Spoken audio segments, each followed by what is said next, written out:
കഴിഞ്ഞ ദിവസം വന്ന വളരെ പ്രധാനപ്പെട്ട ഗൗരവമുള്ള ഒരു വിഷയത്തെക്കുറിച്ച് സൂചിപ്പിക്കുകയാണ്. ഇത്തരം കാര്യങ്ങളൊക്കെ ഇവിടെ പറയാനുള്ള കാരണം, ഇങ്ങനെയുള്ള വിഷയങ്ങളൊക്കെ മനസ്സിലാക്കാത്ത, അറിയാത്ത മാതാപിതാക്കളും രക്ഷിതാക്കളൊക്കെ ഉണ്ടാവും. അത്തരം കാര്യങ്ങളൊക്കെ മാതാപിതാക്കളെയും രക്ഷിതാക്കളെയൊക്കെ ഓർമ്മപ്പെടുത്താനും അതിനെക്കുറിച്ചൊക്കെ അവയർനെസ് ഉണ്ടാകാനും വേണ്ടിയാണ്, അതിനെക്കുറിച്ചൊക്കെ ഒന്ന് ബോധേഡായിരിക്കാൻ വേണ്ടിയിട്ടാണ് ഇങ്ങനെ ഈ വിഷയങ്ങളൊക്കെ പറയുന്നത്. 20 വയസ്സുള്ള ഒരു പെൺകുട്ടിയെ വിവാഹാലോചനയുമായി ബന്ധപ്പെട്ട് മാതാപിതാക്കൾ അവരെ കോണ്ടാക്ട് ചെയ്യുമ്പോൾ ഒരുപാട് സമയം എടുത്ത് അവസാനം അതിനെ സമ്മതിക്കാതെ കണ്ടപ്പോൾ അതിന്റെ കാരണം ചോദിച്ചപ്പോൾ മാതാപിതാക്കൾ ഞെട്ടിക്കുന്ന രൂപത്തിലെ ആ പെൺകുട്ടി മറുപടി കൊടുക്കുകയാണ്. എനിക്ക് വൈവാഹിക ജീവിതത്തിലേക്ക് പ്രവേശിക്കാൻ ഒരാണുമായിട്ടുള്ള ബന്ധത്തിന് എനിക്ക് താല്പര്യമില്ല. എനിക്ക് പെൺകുട്ടിയും എന്നെ പോലെയുള്ള പെൺകുട്ടിയുമായിട്ടുള്ള ബന്ധമാണ് എനിക്ക് താല്പര്യം. അല്ലാതെ ഒരാണിനെ വിവാഹം ചെയ്താൽ എൻ്റെ ജീവിതവും ആ ആണിന്റെ ജീവിതവും നശിക്കും. അതുകൊണ്ട് എനിക്കൊരു പെണ്ണിനെയാണ് വിവാഹം ചെയ്യേണ്ടത് എന്ന വാർത്തയാണ് അവർ കേൾക്കുന്നത്. ആ സമയത്താണ് അവർ നമ്മളെ കോൾ ചെയ്യുന്നത്. നാം ആ വിഷയങ്ങളൊക്കെ അവരോട് പറഞ്ഞു കൊടുക്കുകയും എന്താണ് അതിന് പരിഹാരം എന്നൊക്കെ നിർദ്ദേശിച്ചു കൊടുക്കുകയും അതവരോട് ചെയ്യാൻ വേണ്ടിയൊക്കെ പറഞ്ഞിട്ടുണ്ട്. ഇന്നത്തെ കാലം, പ്രിയമുള്ളവരെ, അങ്ങനെയുള്ളൊരു കാലത്താണ് നാം ജീവിച്ചുകൊണ്ടിരിക്കുന്നത്. ഇന്ന് ലെസ്ബിയൻ, ഗേ, LGBTQ എന്നൊക്കെ പറയുന്ന ഒരു വിഭാഗം ഇവിടെയുണ്ട്. അവർക്കൊക്കെ പ്രത്യേക കമ്മ്യൂണിറ്റി ഉണ്ട്. നമ്മുടെ പെൺമക്കൾ നമ്മുടെ വീട്ടിൽ വന്ന് അവര് വിവാഹാലോചനയുമായി ബന്ധപ്പെട്ട് ചർച്ച ചെയ്യുമ്പോൾ അവര് നമ്മളോട് പറയുകയാണ്, എനിക്ക് അങ്ങനെ ഒരു ആണുമായി ബന്ധപ്പെട്ട വിവാഹത്തിന് താല്പര്യമില്ല, എനിക്കൊരു പെൺകുട്ടിയെയാണ് വിവാഹം ചെയ്യേണ്ടതെന്നൊരു നമ്മുടെ മോള് പറയാണ്, നമ്മുടെ മോൻ പറയാണ്, എനിക്കൊരു പെണ്ണിനെ വിവാഹം ചെയ്താൽ എനിക്ക് എൻ്റെ സംതൃപ്തി കിട്ടൂല, എനിക്കൊരു ലൈഫ് കിട്ടൂല, അതുകൊണ്ട് എനിക്കൊരു ആണിനെ തന്നെയാണ് പാർട്ട്ണറായിട്ട് വേണ്ടത് എന്ന് ഒരാൾ പറഞ്ഞാൽ അവരെ സ്വീകരിക്കാൻ ഇന്ന് ആളുകളുണ്ട്. അവർക്കൊരു പ്രത്യേക സംഘടനയുണ്ട്. ആ സംഘടനയിൽ അവർക്ക് ഫിനാൻഷ്യലി, അവർക്ക് സാമ്പത്തികമായിട്ടും എല്ലാ രൂപത്തിലും സപ്പോർട്ട് ചെയ്യാൻ അവർക്ക് ആളുകളുണ്ട്.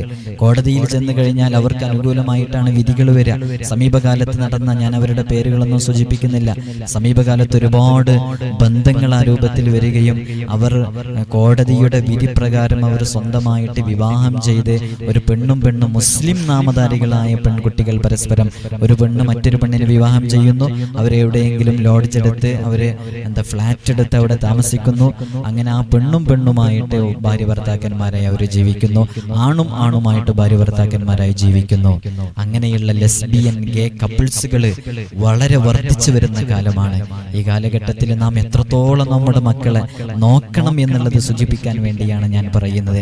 അപ്പൊ ആ 20 വയസ്സ് പ്രായം എത്തിയിട്ട് അതുവരെ മാതാപിതാക്കൾക്ക് ആ ഒരു മകൾക്ക് അങ്ങനെ ഒരു വൈകല്യമുണ്ടെന്ന് തിരിച്ചറിയാൻ സാധിച്ചില്ല. അവർക്കതിനൊരുപാട് ന്യായങ്ങൾ ഉണ്ടാകും. എൻ്റെ ശരീരത്തിൽ ഹോർമോൺ ഇഷ്യൂസ് ഉണ്ട്, എനിക്കങ്ങനെ, എൻ്റെ ശരീരം എന്നെ റബ്ബിങ്ങനെയാണ് പടച്ചത് എന്നവർ പറയും. പക്ഷേ യഥാർത്ഥത്തിൽ അങ്ങനെയൊന്നുമല്ലല്ലോ. അവർ ചെന്നുപെടുന്ന സാഹചര്യങ്ങളിൽ നിന്ന്, അവർ വളരുന്ന സാഹചര്യങ്ങളിൽ നിന്ന് അവർ ആ രൂപത്തിലേക്ക് അവർ എത്തിച്ചേരുകയാണ്.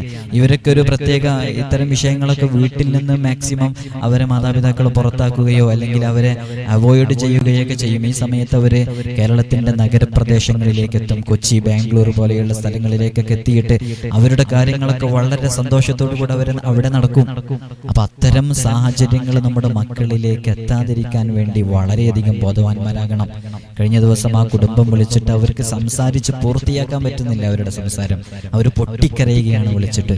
നാം മനസ്സിലാക്കേണ്ടത്, വൈവാഹിക ജീവിതം എന്ന് പറയുന്നത്, കുടുംബ ജീവിതം എന്ന് പറയുന്നത് വളരെ ശാന്തമായി അൾട്രാ സ്മൂത്ത് മോഡിൽ മുന്നോട്ട് പോകേണ്ട ഒരു സംഭവമാണ്. കൂടുമ്പോൾ ഇമ്പമുള്ളതാണ് കുടുംബം. അത് പരസ്പരം ഇണകൾ എന്ന് പറഞ്ഞാൽ ഡിഫറെന്റ് ടൈപ്പിലുള്ള ജെൻഡറിലുള്ള ആളുകൾ തമ്മിൽ അങ്ങനെയാണല്ലോ. അത് ആണും പെണ്ണുമാണ് വിവാഹം ചെയ്യേണ്ടത്. എത്ര കാലം പുരോഗമിച്ചാലും പ്രകൃതിയാൽ നിലനിൽക്കുന്ന സത്യങ്ങളൊന്നും അസ്ഥാനത്താകൂല. അതുകൊണ്ട് വൈവാഹിക ജീവിതം വളരെ നല്ല രൂപത്തിലാണ് മുന്നോട്ട് പോകേണ്ടത്. ഇന്ന് കോടതികളിൽ എത്ര കേസുകളാണെന്നറിയോ കെട്ടിക്കിടക്കുന്നത്? ചുവപ്പ് നാടകൾക്കുള്ളിൽ കെട്ടിക്കിടക്കുന്ന എത്രയോ കേസുകൾ കാണാം. ആ കേസുകളിലൊക്കെ കൂടുതലും വൈവാഹിക ജീവിതവുമായി ബന്ധപ്പെട്ട് ഒരു 6-7 വർഷം കഴിഞ്ഞ് വിവാഹമോചനം, ഡിവോഴ്സിന് വേണ്ടി കാത്തിരിക്കുന്ന കുടുംബങ്ങൾ, അവരുടെ കേസുകളാണ് ഫയലിൽ നിൽക്കുന്നത്. മക്കൾക്ക് ചിലവിന് കിട്ടാത്തവരുടെ കേസുകൾ, പരസ്പരം ഐക്യമില്ലാതെ ജീവിക്കുന്ന എത്രയോ കുടുംബങ്ങൾ, എത്രയോ വർഷങ്ങളായി പരസ്പരം അങ്ങോട്ടും ഇങ്ങോട്ടും ബന്ധമില്ലാതെ നിൽക്കുന്നവര്. അങ്ങനെ അവരുടെ വൈവാഹിക ജീവിതം തകരാൻ ഒരുപാട് കാരണങ്ങൾ ഉണ്ടാകാം. മറ്റുള്ള ഏതെങ്കിലും അന്യ സ്ത്രീയുമായി അവരുടെ ഭർത്താവിന് ബന്ധമുണ്ടായേക്കാം, അങ്ങനെ അവർ തമ്മിൽ പിരിഞ്ഞതായിരിക്കാം, അവർ തമ്മിൽ ഐക്യമില്ലാത്തതായിരിക്കാം. അല്ലെങ്കിൽ ഭർത്താവാണെന്നുണ്ടെങ്കിൽ ഭാര്യയെ ഏതോ ഒരു സന്ദർഭത്തിൽ ആരോടോ ചാറ്റ് ചെയ്യുന്നതോ മെസ്സേജ് അയക്കുന്നതോ ഫോൺ വിളിക്കുന്നതോ ഭാര്യയെ കണ്ടപ്പോൾ ആ സമയത്ത് അവർ അതിന് ആ ഒരു ബന്ധം തകർന്നതായിരിക്കാം. അങ്ങനെയൊക്കെ ഡിവോഴ്സുമായി ബന്ധപ്പെട്ട് പിന്നീട് ഈ മാപ്പ് പറഞ്ഞാലും സമ്മതിക്കാത്ത ചില ബന്ധങ്ങളൊക്കെ ഉണ്ട്. നമ്മളൊക്കെ മനസ്സിലാക്കേണ്ടത് മനുഷ്യരാണ്, ജീവിതത്തിൽ തെറ്റുകൾ സംഭവിക്കാം, ആവർത്തിക്കപ്പെടുന്ന തെറ്റുകൾ ഉണ്ടാകാൻ പാടില്ല. ഒരു സമയം ഒരു പ്രാവശ്യം ഒന്നോ രണ്ടോ തവണ നമ്മുടെ പാർട്ട്ണറുടെ ഭാഗത്തു നിന്ന്, ഭാര്യയാവട്ടെ ഭർത്താവട്ടെ, ആരുടെയെങ്കിലും ഭാഗത്തു നിന്ന് മനുഷ്യ സഹജമായ എന്തെങ്കിലും പിടിക്കപ്പെടുകയോ കാണുകയോ ചെയ്താൽ അത് ക്ഷമിക്കാം. മനുഷ്യനല്ലേ, മലക്കുകളല്ലോ. മലക്കുകളിൽ നിന്ന് തെറ്റുകൾ സംഭവിക്കൂല. മനുഷ്യരാകുമ്പോൾ തെറ്റുകൾ സംഭവിക്കും. അത്തരം തെറ്റുകൾ സംഭവിക്കുന്ന സമയത്ത് മാപ്പ് കൊടുക്കാൻ തയ്യാറാകണം. അങ്ങനെ മാപ്പ് കൊടുത്ത് ആവർത്തിക്കപ്പെടുന്ന തെറ്റുകളാണെങ്കിൽ അത് വളരെ ഗൗരവമുള്ളതാണ്. പിന്നെയും അത് ആവർത്തിക്കുന്നു. അങ്ങനെ ഏതെങ്കിലും ഒരു ബന്ധം നമ്മൾ കണ്ടെത്തുകയോ മനസ്സിലാക്കുകയോ ചെയ്താൽ അത് ഭാര്യ ഭർത്താവിൻ്റെത് കണ്ടെത്തിയാൽ ഭാര്യ ക്ഷമിക്കണം, ഭർത്താവ് ഭാര്യയുടേത് കണ്ടെത്തിയാൽ അത് ക്ഷമിക്കണം. പരസ്പരം ക്ഷമിക്കാൻ തയ്യാറാകണം. അങ്ങനെ ക്ഷമിച്ച് വീണ്ടും ആ ജീവിതം മുന്നോട്ട് കൊണ്ടുപോകണം. ഞാൻ നേരത്തെ പറഞ്ഞതുപോലെ അൾട്രാ സ്മൂത്ത് മോഡിൽ മുന്നോട്ട് പോകണം. നമുക്ക് മക്കളുണ്ട്, അവരുടെ ഭാവി അവതാളമാകാൻ പാടില്ല, നാട്ടിൽ ചീത്തപ്പേരുണ്ടാകാൻ പാടില്ല. അതുകൊണ്ട് നല്ല രൂപത്തിൽ മുന്നോട്ട് കൊണ്ടുപോകേണ്ടതാണ്. എന്നാൽ ഇന്ന് പലതും അങ്ങനെയല്ല. വാശി, ഇരുഭാഗത്തു നിന്ന് ശക്തമായ വാശി കാരണം ഒന്നുകിൽ ഭർത്താവ് അവിടെ വീട്ടിൽ കൊണ്ടാക്കിയിട്ട് തീരെ തിരിഞ്ഞു നോക്കാത്ത കുടുംബങ്ങൾ, പല കാരണങ്ങളും അതിനുണ്ടാകാം. ഞാൻ നേരത്തെ സൂചിപ്പിച്ചതുപോലെ അവിഹിത ബന്ധം, ഏതെങ്കിലും മറ്റു അന്യ സ്ത്രീയുമായി ബന്ധപ്പെട്ട ബന്ധം ഭർത്താവിന് എങ്ങനെയോ മണത്തറിഞ്ഞ് മനസ്സിലാക്കിയിട്ടുണ്ടാകാം. അല്ലെങ്കിൽ ഭാര്യയ്ക്ക് ഭർത്താവിന് എന്തെങ്കിലും ഒരു കണക്ഷൻ ഉണ്ട് എന്ന് തോന്നല്, വെറുതെ സംശയിക്കുന്ന ആളുകളുണ്ട്. ഒന്നും കൃത്യമായി തെളിവോടുകൂടെ കിട്ടാതെ ആ വിഷയത്തിനെ കുറിച്ച് സംസാരിച്ച് ബന്ധം ശിഥിലമാക്കരുത്. അത് വളരെയധികം ശ്രദ്ധിക്കണം. ഒരുപാട് കേസുകൾ നമ്മുടെ അടുക്കൽ ഇരുഭാഗങ്ങളിൽ നിന്നും വരുന്നുണ്ട്. അവർക്കൊക്കെ നാം പരിഹാരം പറഞ്ഞു കൊടുക്കുന്നുണ്ട്. എന്തുണ്ടെങ്കിലും അതിന് പരിഹാരമുണ്ട്. ഞാൻ നേരത്തെ നിങ്ങൾ ഇത്തരം വിഷയങ്ങൾ പറയുമ്പോൾ അല്ലാഹു സുബ്ഹാനഹു വ തആല അവന് ധാരാളം ദിക്റ് ചൊല്ലുന്ന, അവന് ധാരാളം അദ്കാറുകൾ ചൊല്ലുന്ന, ആയത്തുകൾ ഓതുന്ന, ഖുർആൻ ഓതുന്ന ആ ശരീരം, ആ നാക്കുകൾ, അതൊന്നും അല്ലാഹു വെറുതെയാക്കൂല. അതുകൊണ്ട് റബ്ബിനോട് പറഞ്ഞാൽ പരിഹരിക്കപ്പെടാത്ത പ്രശ്നങ്ങളില്ല. പ്രിയമുള്ള മുഅ്മിനീങ്ങളെ, പ്രത്യേകം മനസ്സിലാക്കേണ്ടത്, ആർക്കെങ്കിലും അവിഹിത ബന്ധമുണ്ടെങ്കിൽ അത്തരം ബന്ധങ്ങളിൽ നിന്ന് അകന്നു നിൽക്കാൻ ചൊല്ലേണ്ട ചില ദിക്റുകളുണ്ട്. ഒരുപാട് ആളുകൾക്ക് നാം അത് പറഞ്ഞു കൊടുക്കാറുണ്ട്. അത്തരം ബന്ധങ്ങളൊക്കെ അവസാനിച്ച് എത്രയോ അനുഭവങ്ങൾ നമുക്കുണ്ട്. ഇൻഷാ അല്ലാഹ് അത്തരം വിഷയങ്ങളൊക്കെ ഞാൻ സൂചിപ്പിക്കുന്നുണ്ട്. ഇൻഷാ അല്ലാഹ് ഇതിൽ നല്ല ബന്ധം, വൈവാഹിക ജീവിതം നല്ല രൂപത്തിൽ മുന്നോട്ട് പോകാനുള്ള വളരെ ശ്രേഷ്ഠതയുള്ള ഒരു ആയത്ത് ഞാൻ ഇതിൽ സൂചിപ്പിക്കുന്നുണ്ട്. എല്ലാവരും അത് കേൾക്കണം, അത് പതിവാക്കണം എന്ന് ഓർമ്മപ്പെടുത്തുകയാണ്. വളരെ ഫലമുള്ള ഒരായത്താണ്. എപ്പോഴും നാം മനസ്സിലാക്കേണ്ടത്, റബ്ബിനോട് ഇത്തരം വിഷയങ്ങൾ പറഞ്ഞാൽ പരിഹരിക്കപ്പെടാത്ത പ്രശ്നങ്ങളില്ല. പ്രിയമുള്ളവരെ, നല്ലോണം ദിക്റ് ചൊല്ലണം. നമ്മുടെ ബന്ധം തകരാതിരിക്കാൻ വേണ്ടിയിട്ട് ഡെയിലി സ്ഥിരമായിട്ട് പതിവാക്കണം.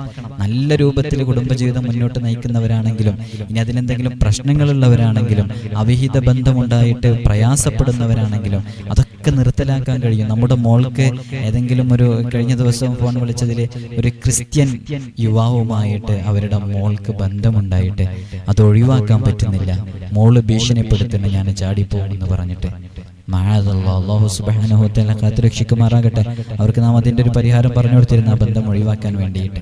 അപ്പോൾ നാം ശ്രദ്ധിക്കേണ്ടത്, ഇത്തരം വിഷയങ്ങൾ വരുമ്പോൾ അത്തരം വിഷയങ്ങളിൽ നിന്ന് ഒഴിഞ്ഞു നിൽക്കാൻ, അത്തരം വിഷയങ്ങളിൽ നിന്ന് മാറി നിൽക്കാൻ, അത്തരം ബന്ധങ്ങൾ അകറ്റാൻ വേണ്ടിയിട്ടുള്ള ദിക്റുകളുണ്ട്. ആ ദിക്റുകളൊക്കെ ചൊല്ലിയ വലിയ ഫലം ലഭിക്കും. അല്ലാഹുവല്ലേ അവരുടെ ഹൃദയത്തിൽ ആ സ്നേഹത്തിന് ഇട്ടുകൊടുത്തിട്ടുള്ളത്, ആ കപട സ്നേഹത്തിനെ, ആ സ്നേഹത്തിനെ മാറ്റിയിട്ട് ഒരാളുടെ ഹൃദയത്തിൽ മറ്റൊരാളോട് വെറുപ്പുണ്ടാക്കാൻ റബ്ബിന് കഴിയും. അതിന് ചെയ്യേണ്ടത് ചെയ്യണം. അല്ലാഹു സുബ്ഹാനഹു വ തആല നമ്മുടെ മക്കളെയൊക്കെ കാത്തുരക്ഷിക്കട്ടെ. നിങ്ങൾക്കറിയില്ലേ, എം എ യൂസുഫ് അലി എന്ന് പറയുന്ന ലുലു ഹൈപ്പർ മാർക്കറ്റിന്റെ, ലുലു മാളിന്റെ ഒക്കെ MD ആയിട്ടുള്ള എം എ യൂസുഫ് അലി, അദ്ദേഹം പറയുന്നൊരു വാക്കുണ്ട്, അത് ഞാനിതിൽ കേൾപ്പിച്ചുതരാം. അവർ പറയുന്നുണ്ട്, ഞാൻ എല്ലാ ദിവസവും ദിക്റ് ചൊല്ലിയിട്ടാണ് ഇറങ്ങുന്നത്. ഞാനൊരു ഹെലികോപ്റ്റർ അപകടത്തിൽ പെട്ടതിന് ശേഷമല്ല ഈ ദിക്റ് ചൊല്ലിയത്. അപ്പോൾ മറ്റുള്ളവർ അങ്ങനെ തെറ്റിദ്ധരിക്കേണ്ടെന്ന് വിചാരിച്ചിട്ട്, ഒരു ഹെലികോപ്റ്ററിൽ ഒരു അപകടത്തിൽ പെട്ടിരുന്നു യൂസുഫ് അലി. അപ്പോൾ അതിൽ നിന്ന് വളരെ അത്ഭുതകരമായി രക്ഷപ്പെട്ടു. അതിനുശേഷമാണോ ഈ ദിക്റ് ചൊല്ലുന്നതെന്ന് ചോദ്യം വന്നിട്ടുണ്ടാകാം. അല്ലെങ്കിൽ അങ്ങനെ ആരെങ്കിലും തെറ്റിദ്ധരിക്കുന്നവർക്ക് മറുപടി കൊടുക്കാൻ വേണ്ടി അദ്ദേഹം പറയാണ്, ഞാൻ എല്ലാ ദിവസവും ദിക്റ് ചൊല്ലിയിട്ടാണ് എൻ്റെ വീട്ടിൽ നിന്ന്, ഞാൻ താമസിക്കുന്ന സ്ഥലത്ത് നിന്ന് ഇറങ്ങുന്നത്. അതൊരു ഹെലികോപ്റ്റർ അപകടത്തിന് ശേഷം മാത്രമല്ല എന്ന് പറയുന്ന വളരെ പ്രസക്തമായൊരു വാക്കുണ്ട്. അത് ഞാൻ കേൾപ്പിക്കുന്നുണ്ട് ഇവിടെ. ഞാൻ എന്നും എൻ്റെ ചെറുപ്പം വലിപ്പത് പഠിപ്പിച്ചതാണ്. എന്നും കാലത്ത് വീട്ടിൽ നിന്ന് പുറത്തിറങ്ങുമ്പോൾ നഹ്മദുഹു വനസ്തഈനുഹു വനസ്തഗ്ഫിറുഹു വനുമിനു ബിഹി വനതവക്കലു അലൈഹി, ദൈവത്തിലേക്ക് അർപ്പിച്ചിട്ടാണ് ഞാൻ എന്നും പുറത്തിറങ്ങാറ്. ഹെലികോപ്റ്റർ വീണതിന് ശേഷം ഞാൻ വിശ്വാസിയായി മാറിയിട്ടില്ല. ഞാൻ ചെറുപ്പം മുതലേ വിശ്വാസിയാണ്. എത്ര വലിയ സമ്പത്തുള്ള ആളാണ്. എത്രയോ മത സംഘടനകൾക്ക്, സുന്നത്ത് ജമാഅത്തിന്, ദീനിനു വേണ്ടി സമ്പത്ത് ചെലവഴിച്ച എത്രയോ അശരണരായ ആളുകൾക്ക് സാമ്പത്തികമായിട്ട് കഴിയുന്ന രൂപത്തിൽ ചെലവഴിക്കുന്ന വലിയ സമ്പന്നന്മാരുടെ പട്ടികയിൽ ഉന്നത സ്ഥാനമുള്ള, അവരുടെയൊക്കെ പട്ടികയിലെ ആദ്യ 10 ഒന്നാമതും രണ്ടാമതൊക്കെ സ്ഥാനം പിടിച്ച നല്ല സമ്പത്തുള്ള മനുഷ്യനാണ്. അദ്ദേഹം പറയുന്നത് നിങ്ങൾ കേട്ടില്ലേ? ഈ സമയത്ത് ഞാൻ ഓർമ്മിപ്പിക്കണേ, 1-2 സാമ്പത്തികമായി ഒന്ന് ഉയരുമ്പോഴേക്ക്, കച്ചവടത്തിലൊരു ബറക്കത്തുണ്ടാവുമ്പോഴേക്ക് നിസ്കാരം ഒഴിവാക്കുന്ന ആളുകളുണ്ട്. നല്ലോണം മനസ്സിലാക്കണം. അള്ളാഹു നമുക്ക് നൽകിയ അനുഗ്രഹങ്ങൾക്ക് ശുക്ർ ചെയ്യണം. ഇദ്ദേഹം എത്ര സമ്പന്നനാണ്. വലിയ സമ്പന്നനായിരുന്നിട്ട് പോലും അള്ളാഹുവിനെ ഒരു നിമിഷവും മറക്കാതെ എല്ലാ ദിവസവും ചൊല്ലുന്നുണ്ടല്ലോ. അതുകൊണ്ടൊക്കെ ആയിരിക്കാം അദ്ദേഹം അപകടങ്ങളിൽ നിന്ന് രക്ഷപ്പെടുന്നത്. അതുകൊണ്ട് തന്നെ ഹിഫ്ളിന് വേണ്ടി നല്ലോണം ചൊല്ലണം. അതുകൊണ്ട് പരസ്പരം അങ്ങോട്ടും ഇങ്ങോട്ടും ഐക്യത്തിലില്ലാത്ത ഭാര്യ ഭർത്താക്കന്മാര്, പരസ്പരം ഭാര്യ ഭർത്താവ്, അവർ തമ്മിൽ പരസ്പരം ഐക്യമില്ലാതെ, ഇഷ്ടമില്ലാതെ, മിണ്ടാതെ പരസ്പരം 2 വീടുകളിലായിട്ട് കഴിയുന്ന ആളുകൾ, എന്നാൽ അവർക്ക് അടുക്കുകയും വേണം. അങ്ങനെ ഒരു ഭാഗത്തു നിന്ന് മനസ്സലിഞ്ഞാൽ അടുക്കൽ നടക്കും. അങ്ങനെ അവരുടെ മനസ്സിൽ നമ്മോട് സ്നേഹമുണ്ടായി കിട്ടാൻ വേണ്ടിയിട്ടുള്ള ദിക്റുകൾ. അതേപോലെ തന്നെ ബന്ധം തകരുന്ന ആ ഒരു ത്വലാഖിന്റെ വക്കിലെത്തിയവരൊക്കെ ഉണ്ടാകും. അത്തരം വിഷയങ്ങളൊക്കെ റാഹത്തായി കിട്ടാൻ, കുടുംബജീവിതത്തിലുള്ള ഒരുപാട് പ്രശ്നങ്ങളുണ്ട്. നമ്മുടെ ഭാര്യക്കാണെങ്കിലും ഭർത്താവിനാണെങ്കിലും അവിഹിത ബന്ധങ്ങളുണ്ടെങ്കിൽ ആ അവിഹിത ബന്ധങ്ങൾ ഒഴിവാക്കാൻ വേണ്ടിയിട്ടുള്ള വളരെ പ്രധാനപ്പെട്ട വളരെ നല്ല അമലുകളുണ്ട്. ആ അമലുകൾ, ആ ദിക്റുകളൊക്കെ ചൊല്ലിയാൽ അതിന് വലിയ ഫലങ്ങൾ ഉണ്ടാകും ഇൻഷാ അല്ലാഹ്. അല്ലാഹു സുബ്ഹാനഹു വ തആല നല്ലത് പ്രവർത്തിക്കാനും നല്ലത് ചെയ്യാനുമുള്ള തൗഫീഖ് നമുക്കൊക്കെ നൽകി അനുഗ്രഹിക്കുമാറാകട്ടെ. ജീവിതത്തിൽ നമ്മുടെ ബന്ധം വളരെ നല്ല രൂപത്തിൽ മുന്നോട്ട് പോകാൻ ഉതകുന്ന ഒരായത്താണ് സൂറത്തുൽ അംഫാലിലെ ഈ ആയത്ത്. ബിസ്മില്ലാഹിർ റഹ്മാനിർ റഹീം. വഅല്ലഫ ബൈന ഖുലൂബിഹിം ലൗ അൻഫഖത മാ ഫിൽ അർളി ജമീഅൻ മാ അല്ലഫത ബൈന ഖുലൂബിഹിം വലാകിന്നല്ലാഹ അല്ലഫ ബൈനഹും ഇന്നഹു അസീസുൻ ഹകീം. ഈ ആയത്ത് വലിയ ഫലമുള്ള ആയത്താണ് പ്രിയമുള്ളവരെ. ഇത് കാണാതെ പഠിക്കാൻ പറ്റുന്നവർ കാണാതെ പഠിക്കാം.